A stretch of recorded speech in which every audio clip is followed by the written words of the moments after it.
est un réseau de fermes engagé dans la réduction des produits phytosanitaires.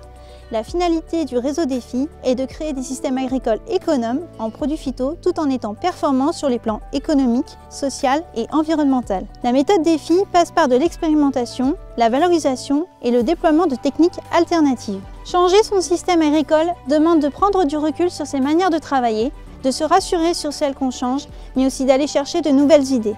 Pour cela, les agriculteurs du groupe construisent un projet collectif afin de partager puis progresser sur les problématiques qui les intéressent. Le groupe Défi du Bois-Chaud-Nord, dans le nord-ouest de l'Indre, regroupe 12 agriculteurs depuis sa création en 2016.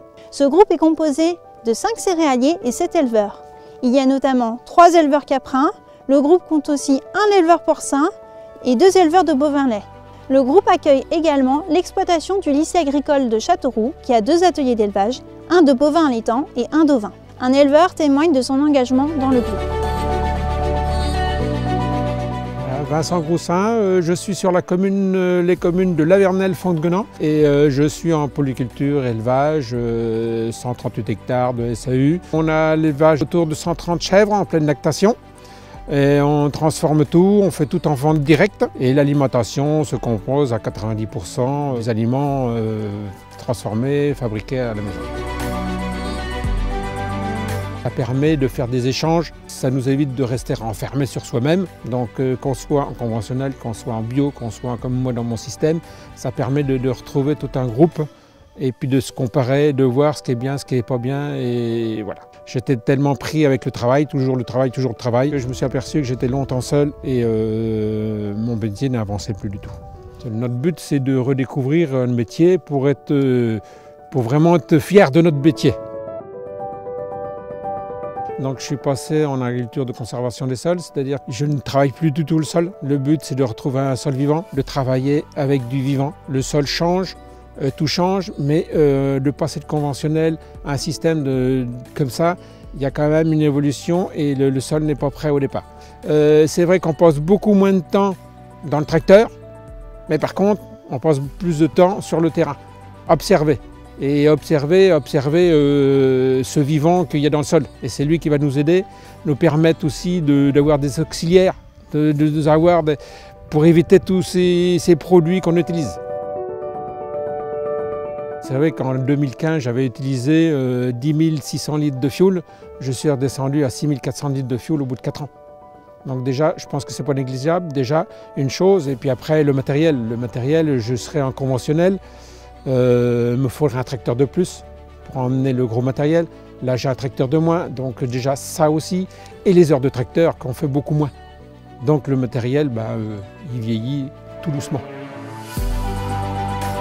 Le but du couvert, c'est de semer sitôt la moissonneuse. Donc je fais multi-espèces. Je vais semer de la févrole, je vais mettre de la facélie, je vais mettre du sarrasin, je vais mettre un petit peu d'avoine aussi. Je vais mettre une dizaine de sortes de plantes. Parce que plus il y a de plantes, plus le sol va fonctionner. Parce que vous avez des plantes qui vont descendre à des horizons peu profonds, d'autres qui seront beaucoup plus profonds.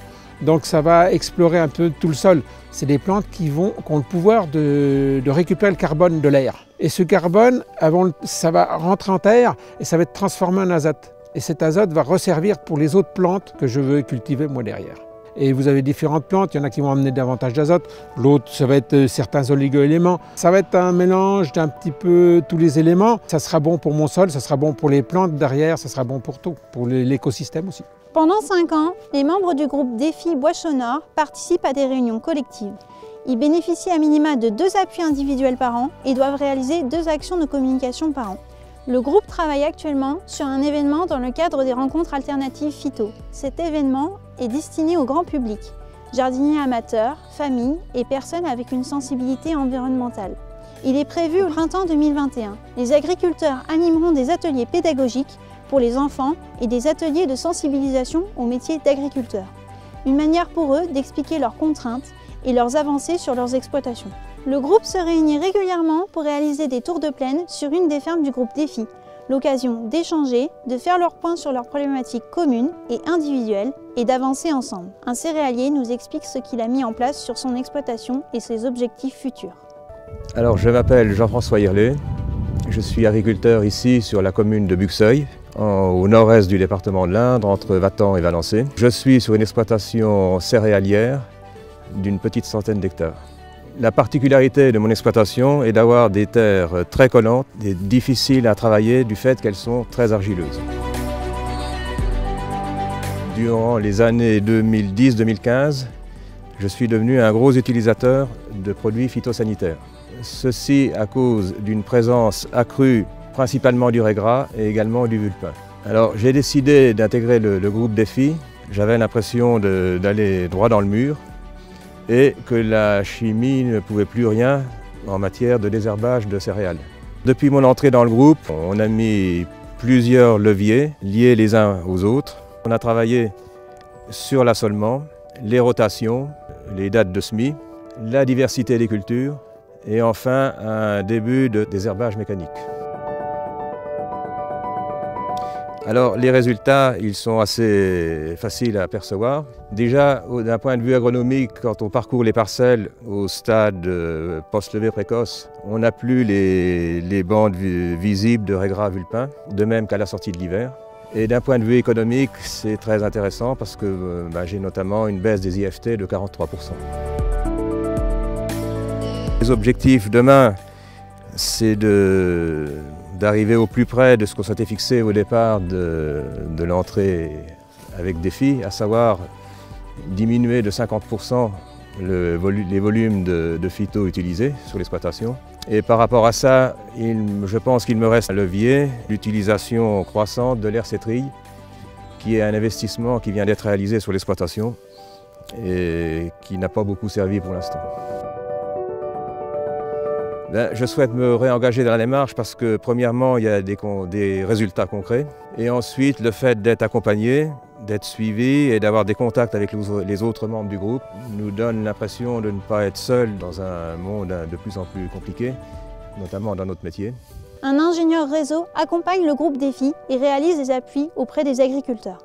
Je m'appelle Astrid Mordon, je suis conseillère agronomie à la Chambre d'agriculture de l'Indre.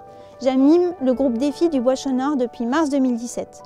Mon rôle est de conduire l'activité du groupe comme l'étant individuel et collectif des agriculteurs du groupe Défi. Le groupe s'intéresse principalement à la gestion des adventices sous des angles divers, labour, travail du sol simplifié, agriculture de conservation des sols et désherbage mécanique.